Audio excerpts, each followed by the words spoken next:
वर्मा खानदान दिल्ली में रहता था और इनके समाज में भी अच्छी खासी इज्जत थी। नहीं, वर्मा जी के 2 बेटे ही थे। प्रशांत की शादी संपन्न खानदान में पली बड़ी प्रीशा से हुई। प्रीशा और प्रशांत की शादी के लिए वर्मा खानदान की बस एक ही शर्त थी कि इनकी बहू नौकरी करने घर से बाहर न जाए और बिना कोई परेशानी किए खुशी खुशी इनका घर संभाल ले।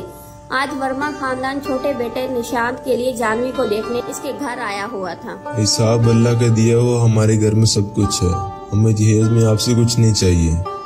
बस एक ही ख्वाहिश है कि बहू घर में रहकर घराने को इज्जत दे और अपने हाथों से घरदारी करे।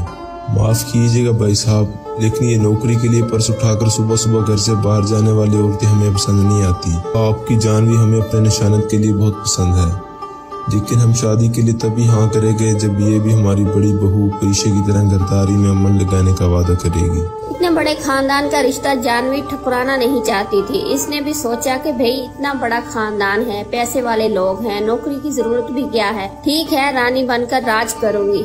जब घर में पहले ही इतना पैसा है तो किसी की चाकरी करने की जरूरत भी क्या है। और इसी तरह जानवी शादी के लिए हाँ कह देती है। शादी के बाद जानवी अपने ससुराल आ गई थी। ससुराल में सास, ससुर, बड़ी बहू और इसके 2 साल का बेटा जेठ प्रशांत और जानवी थे। जानवी इतने आलीशान बंगले को देखकर बड़ी खुश थी। शादी के 1 हफ्ते बाद। जानवी, क्या हाल बना रखा है तुमने कमरे का? पूरा दिन बस मोबाइल लेकर बैठी रहती हो, कभी काम पर भी ध्यान दे दिया करो।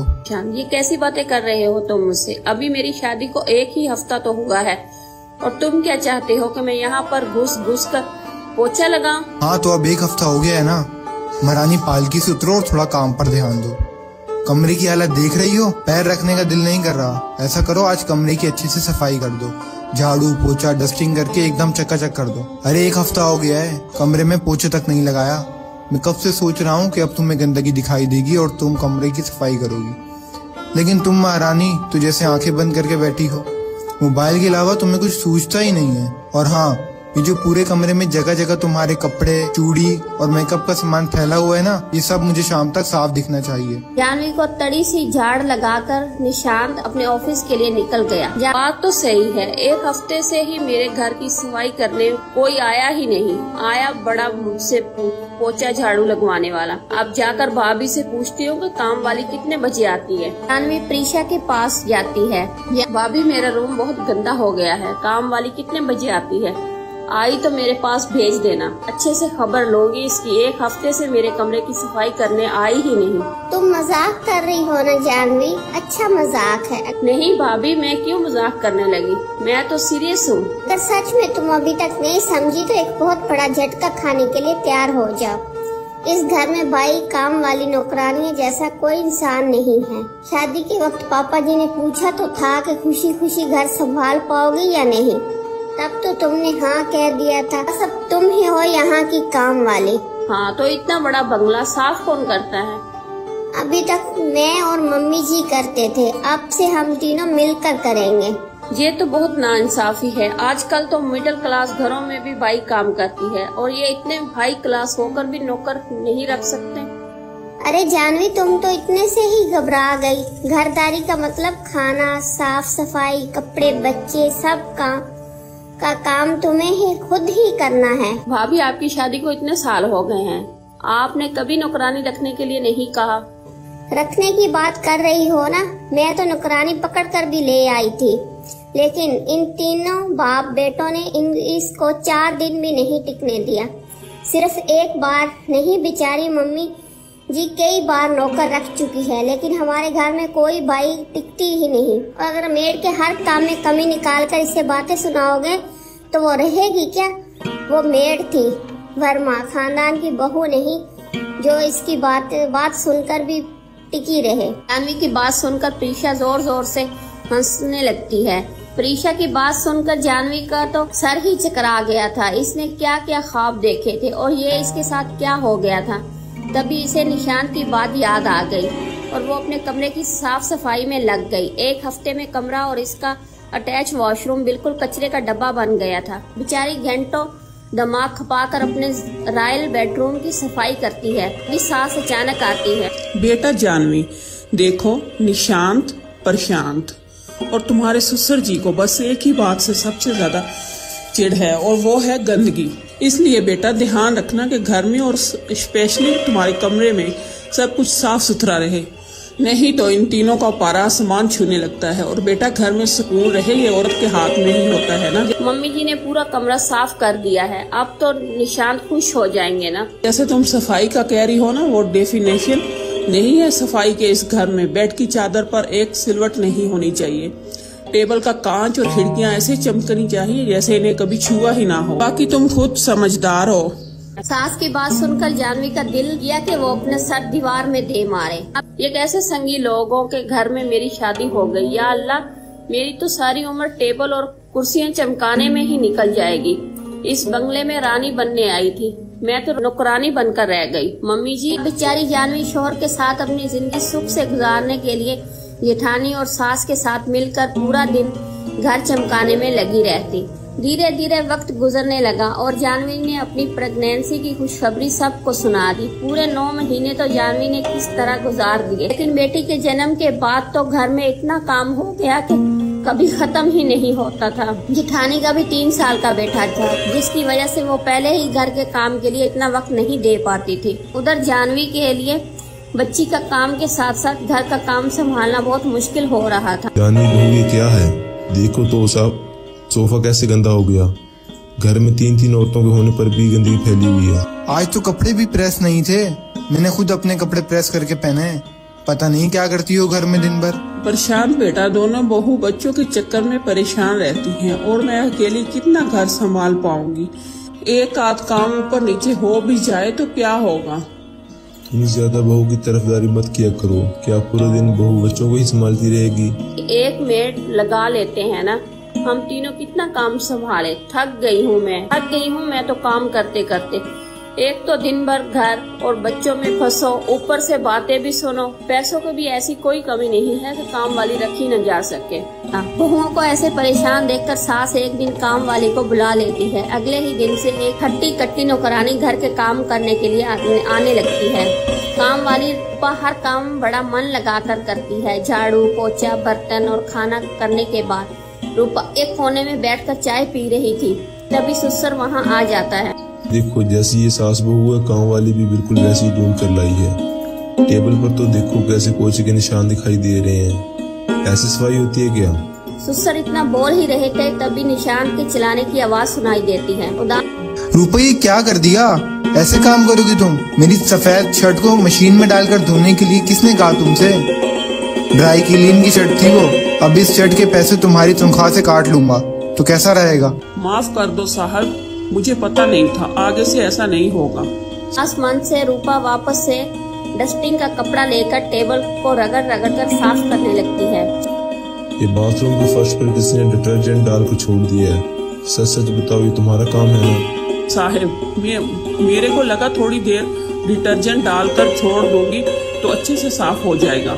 मेरा पैर टूटते टूटते बचा है, तुम्हें जरा सी भी अक्ल नहीं है कि टाइल्स को कैसे साफ किया जाता है। मेरा हिसाब कर दो मैम साहब, मैं आपके यहाँ काम नहीं कर सकती। आपके लिए यहाँ के मर्दों को काम वाली नहीं चाहिए, जिन चाहिए जिन। बाबा मेरे को तो काम की कमी थोड़ी ना है, आप ही झेलो इन लोगों को। मैं नौकरानी हूँ, बीवी थोड़ी ना है जो सारी जिंदगी गालियाँ सुनेगी। 4 जली कटी बातें सुनाकर रूपा भी भाग गई। अगले दिन से काम की सारी जिम्मेदारी फिर से घर की औरतों पर आ गई। बात तो काम वाली की 100% सच थी कि काम वाली को आप जली कटी सुनाओगे तो वो अगले दिन से ही गायब हो जाएगी। और बीवी, वो तो बेचारी बिन बिगाड़ की एम्प्लॉय होती है। क्यों सच कहा ना, अगले दिन से फिर तीनों सास बहू काम में जुट जाती हैं।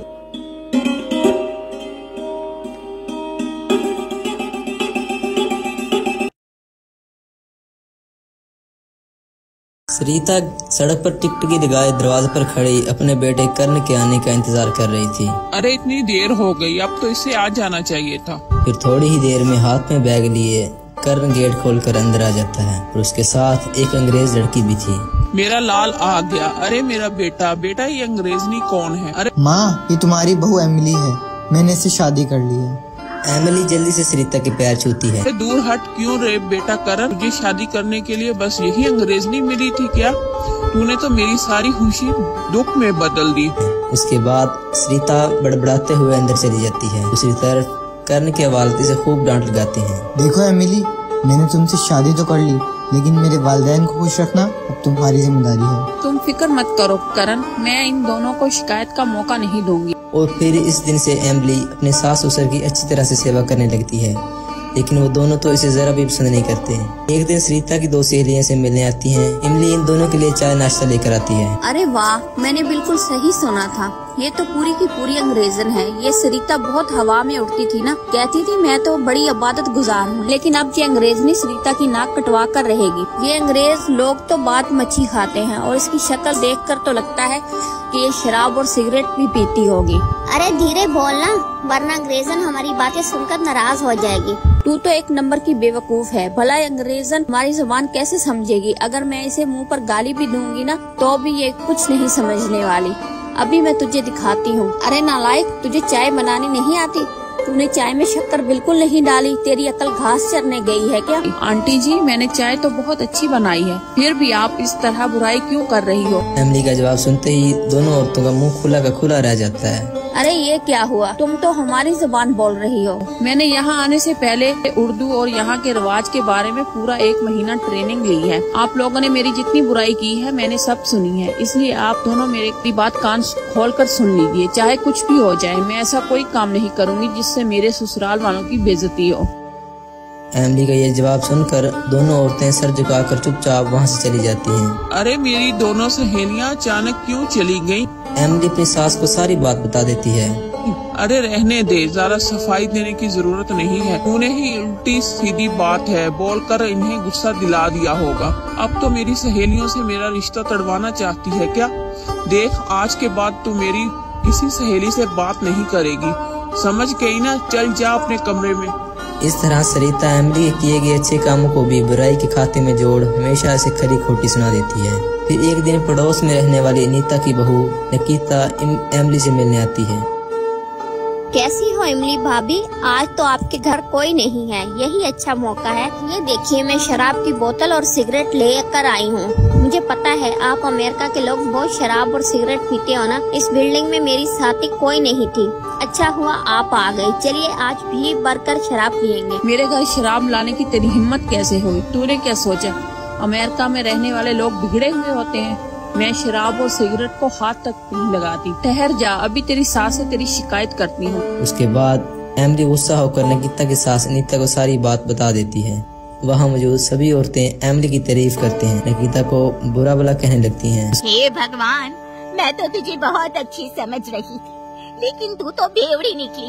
अच्छा हुआ इस अंग्रेजन की वजह से आज तेरी असलियत सामने आ गई। घर चल, आज मैं तेरी हड्डी पसली एक कर दूंगी। उसके बाद अनीता निकिता के कान पकड़कर इसे घर ले जाती है। दूसरी तरफ एमिली के अच्छे रवैयों की वजह से वहाँ की सभी औरतें एमिली को पसंद करने लगती हैं, लेकिन बेचारी एमिली सरिता के दिल में अपनी जगह नहीं बना पाती। फिर बेटा, मुझे बाजार शॉपिंग करने जाना है, चल मुझे ले चल।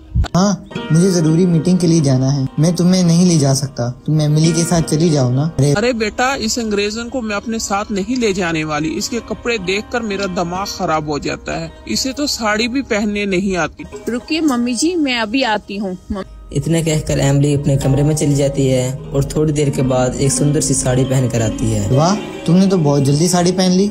देखो माँ, एमिली साड़ी पहनकर तैयार हो गई है, अब तुम इसे अपने साथ बाजार ले जाओ। माँ फिर मजबूर होकर सरिता एमिली को लेकर बाजार चली जाती है। शॉपिंग करने के बाद वो दोनों पानी पूरी खाते हैं।